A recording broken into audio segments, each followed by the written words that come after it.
Okay, here I'm going to show you a video of me driving over what I think is one of Edinburgh's worst roads, and then also one of its most crazy new developments that it's done in terms of road markings. So just now I'm in a lovely leafy part of Edinburgh called Collington, down in a bit called Spylaw, and very cute, very nice little area. Got little churches, got history, got rivers, got trees. Lovely little place. Very wealthy place as well around here. So as we come up here, Spylaw Bank Road, Dell Road. We're going to go up Bank Road up here. It's quite a steep little street here as well. 20 mile an hour speed limit, as they've done that for most of Edinburgh now, most of the city centre, but very valid on this little road because it is very narrow and tight. However, in the country this would still be a 60 mile an hour road probably. And yeah, big houses on this side of Collington here as we come up. Looking lovely, lovely houses left and right.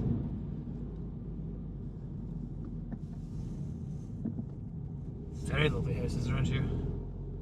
Oh, or maybe this is a road that I thought was bad, but they've completely redone it. Oh, so it's now like a perfect road. Okay, maybe this video is completely pointless.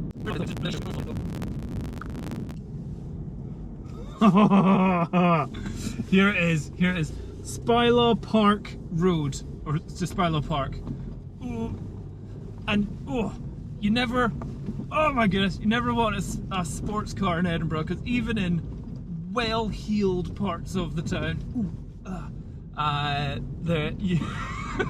there's a claim of, say, the potholes here are littered with bits of road, and that is true, but all the houses here are easily £1 million plus. But yet they're potholes. Oh, this is why you need a 4x4 in Edinburgh. You know, live out in the countryside, you don't need a 4x4 unless you go in the fields. Bouncy, bouncy, bouncy. Yeah, you don't want low profile tyres here. Now, onto this road. This is where it's gone crazy. So they've done this thing called Spaces for People, and what they've put is these bollards on the left, you can see, and that's for cyclists. So yeah, cool. Cyclists staying nice and safe. They're protected from cars going down this.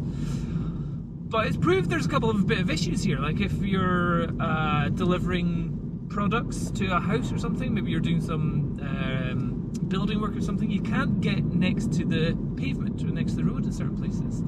And also what they've done is people that used to park on the road, you see on the right, now park a little bit more in the middle of the road instead of being close to the pavement. So again, if somebody is coming out of a car that they have maybe a wheelchair or disability issues, they're now having to get out of their car and then cross a cycle path to get to the pavement. So they're a little bit far out. And then here's where it gets a bit fun. So we're going zigzag. So I've got to go left and go straight.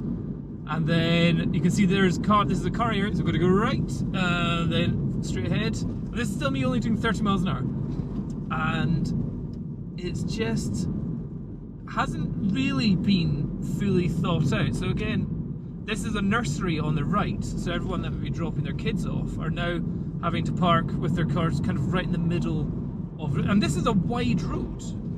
So there was definitely space, but it just doesn't seem to have been the right plan. So yeah, cars are now parked, you see them on the right there in the middle of the road, and you'll see it in the front here.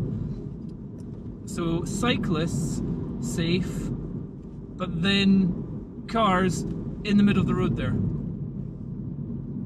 And then we have to go zigzag back in, because otherwise we're kind of going straight into cars that were coming straight towards us. And then here's a car that's parked in a bus stop there, so they obviously don't have somewhere to actually park. So cyclists, nice and safe, that's good. And then you've got cars kind of in the middle of the road, parked. But there's a double white line, not too sure what that means. Whether that's just meant to be an extra little bit of space for you to open your car door. Not entirely sure. So yeah, that's one of the roads in Edinburgh that is getting quite a bit of attention for the strange new spaces for people layout. Because again, I get it if it's in the city centre, you know, people are having to walk everywhere, but yeah, it's an interesting move. Yeah, you don't need speed bumps in Edinburgh. Speed bumps actually make the road more smooth. And if we compare that last road to this road, which is how it was before, you can see it's a nice big wide open road. It's effectively 2 lanes. Cars are able to park right beside the pavement. There's easily enough space for both parked cars, cyclists and cars. This is a very, very wide road, so it's not representative of all roads in Edinburgh, but that's how it was before, and it seemed kind of fine. Like loads of space for cyclists, pavement for walking, easy separation between cars and cyclists and parked cars, which is important. Again, notice the amount of again, even on this road, how much it's just been ripped up, and it never seems to be replaced with similar road surfaces. But every so often you get a bit where it's all nice like this, and you're like, oh, so this is what roads can be like. Wow.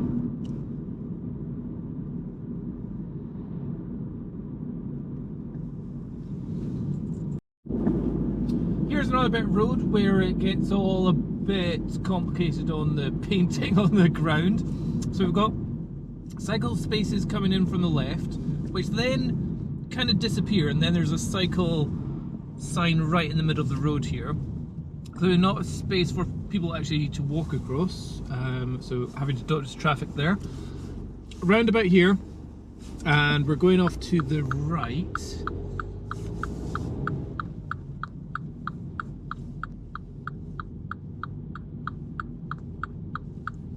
And then you can see the cycle path then comes back in, so cyclists can go off to the left. That's all fine, you know, fine cycle path here. With the new dotted line, okay, here we're getting a bit of a wee zigzag here, so we have to go into the left to squeeze for the cars that are parked on the right, and then we have to go to the right because the cycle path comes back out, and then there's the cycle path, and then the cars parked there, and then where I am just now, I'm literally driving straight towards a car coming towards me, so I have to quickly veer into the left again. The cycle path has then just disappeared. It's not like they can go on the pavement here. And then we're coming up to traffic lights. Oh, wait here. Okay, so the cyclists were obviously back out into the main road here. And we've got some roadworks coming up in the future. So then cycle path comes back out. A little bit of cycle path again. So the fact that it comes and goes and disappears. And then here, nice wide road, but then we've got to quickly veer off to the right, because cars are parked in the middle of the road, going over all the speed bumps, not speed bumps, just holes in the ground. And then got some traffic works going on here, and cars parked on the left. There's a truck parked over the cycle lane as well, and cycle path stops, then starts again on the left hand side there. Yeah, just interesting. Very, very, you can't be a sleepy cyclist, that's for sure. You've got to be knowing exactly when you're going into traffic, out of traffic, dodging a car. It's, instead of just kind of having everyone being aware that cyclists are going to be on the road, it's now knowing that they're going to be popping out every 20 meters of road. They might be back on the road, hiding from the road, back on the road, hiding again. It just potentially makes it more dangerous, I suspect. And here, just back up to that road that we were going. So that last road didn't have any bollards separating the cars from the cyclists. Here it does, which just kind of makes it more difficult for emergency pulling over or getting stuff onto the pavement. Yeah, just driving along here, see if it looks any different from the other side of the road.